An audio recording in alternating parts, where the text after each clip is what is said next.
Here we go then, ready for race 2 in Turkey. 5 lights come on and away they go, with Rio Haryanto, the pole man with the black nose, just shutting the door on Mickey Monras from MW Arden. Battle behind, Alexander Rossi getting eased a little out by Felipe Guimarães as they battled for 5th and 6th positions into the first corner. Good clean start from everybody. Yellow flags being shown on the screen, not quite sure where that would be. Maybe somebody stalled towards the back of the grid as I was watching the front, but it is our poleman Rio Haryanto who gets away cleanly from Mickey Monras. Nico Muller in 3rd for Jensen Motorsport.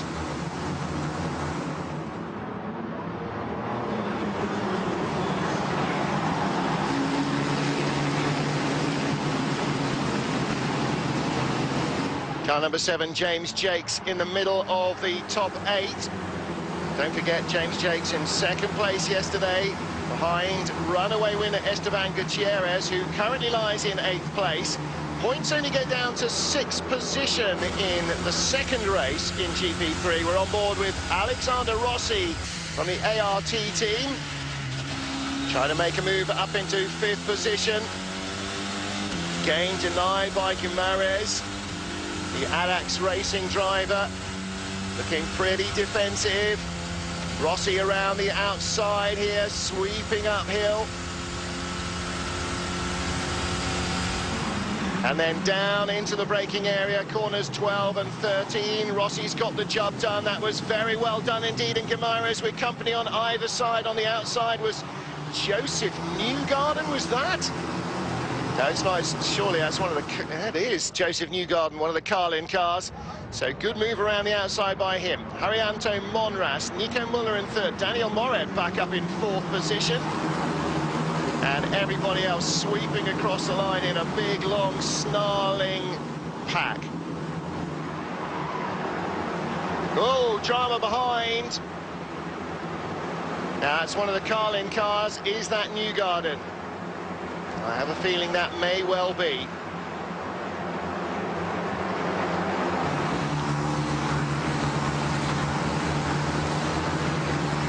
Now, car number 31 is Vittorio Girelli, and the stewards are looking at him, well, under investigation for regaining a position on the grid. He either did or he didn't, so he will get a drive-through penalty confirmation of that. Lap 1 of 15. Mostly successfully completed. Dean Smith right in the middle of that big pack in car number 15 for Carlin Motorsport, and a big off-track moment, coming back on with lots of muck on the tyres. Really won't help him much. And somebody spearing off very wide in the background, looked like one of the Manor cars, as Alexander Rossi picks up a place there at the expense of Daniel Morad. So Rossi again head down and charging, and in fact in his case head literally down in the cockpit.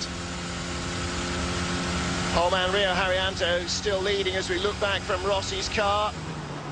Morad coming around the outside, down the hill into corner 12, not getting through there at all. Looks like a big sequence, 12 and 13, in these small cars compared to the flick-flack that a Grand Prix car makes it appear. Now, our leader today not getting away. Look, Mickey Monras just 0.85 behind him. Nico Muller in 3rd, right with them as well. Then Alexander Rossi in 4th position, leading the next little gaggle. James Jakes in his Manor car, leading the next queue as they all slipstream each other down the straight. And this is the shortest straight here. That's me. ATEC and Jensen cars getting close together.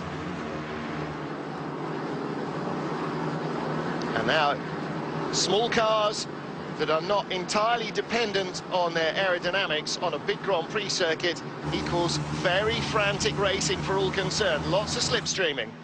Now, and who's that in the barriers? Is that Van der Zande? Yes, it is. Gregor Van der Zande having a dreadful weekend here, and that's Michaela Leishin. Spun out independently, yes he has. Really not getting to grips with these little cars. Clearly adapting to the relative lack of grip is the problem for him. After years in GP2, World Series by Renault and Formula 2. Yellow flags at the back. Ah, I see what the problem was.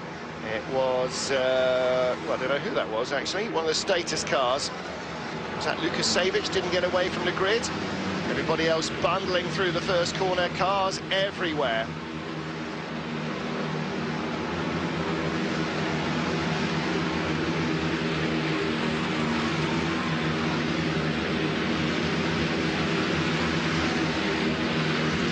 TV director with a pretty tough job here. Was Joseph Newgarden we saw off on the first lap. So much action to see. On board with Michaela Leishin. This is a downhill switchback, turn 5-6 sequence. Whoop, whoop, whoop, whoop, whoa. Just doesn't have the rear grip he's hoping for there. Luckily spun to the inside, everybody avoided him then. One of the status cars coming down pit road, meanwhile, getting 3 wide here.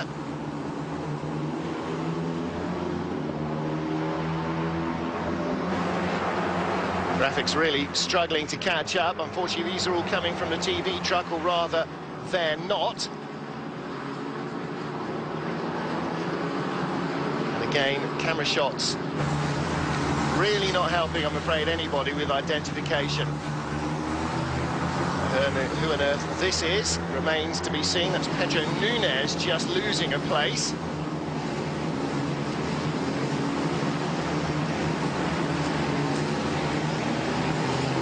And trying to get it back again as well from Jim Pla, the predominantly red car of the pair. Occasionally they're both predominantly red, you know what I mean. Patrick Reiterer restarting the engine, pouring unburnt fuel through the exhaust. 27 there, Stefano Coletti ahead of Tobias Hegewald. And, turn 8. Whew. 7:20.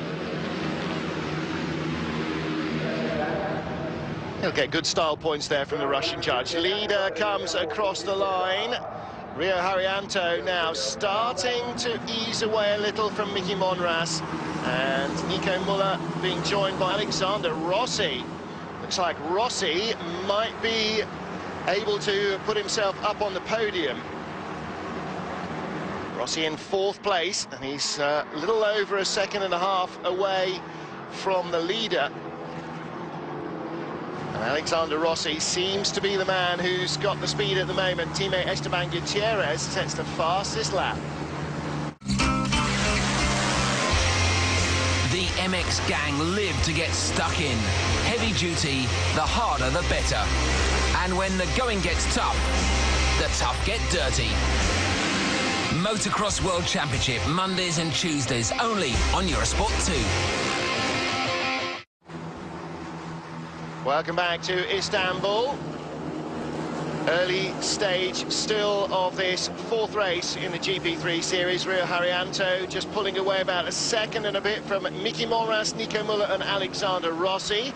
Daniel Morad in 5th place as battles rage all the way down the order, focusing there on Nigel Melker, yesterday's pole man with a yellow helmet in car number 10. Trying to get around the inside of Pablo Sanchez Lopez, the Mexican. Melker ending up yesterday in 23rd.